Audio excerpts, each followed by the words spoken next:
how to unlink WhatsApp from Facebook. In this video, I'm going to show you how to unlink your WhatsApp account from your Facebook account. And if this video helps you, please consider giving it a like and also subscribe to my channel because that really helps me out. So when people say unlink WhatsApp from Facebook, there's two different things that they mean. First, I'm going to show you how to remove WhatsApp from your Facebook profile. Then I'll show you how to actually unlink your WhatsApp account directly from your Facebook account. So to get started, open up the Facebook app. Then select your little profile icon on the top left to navigate to your Facebook profile.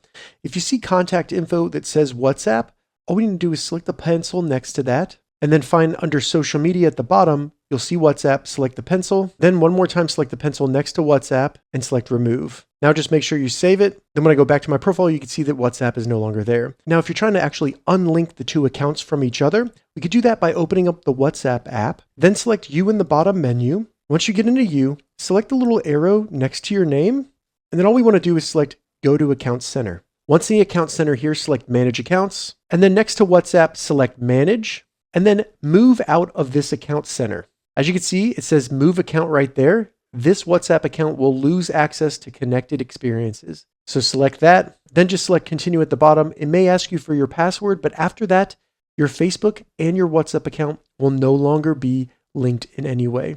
If this video helped you, give it a thumbs up and please consider subscribing to my channel.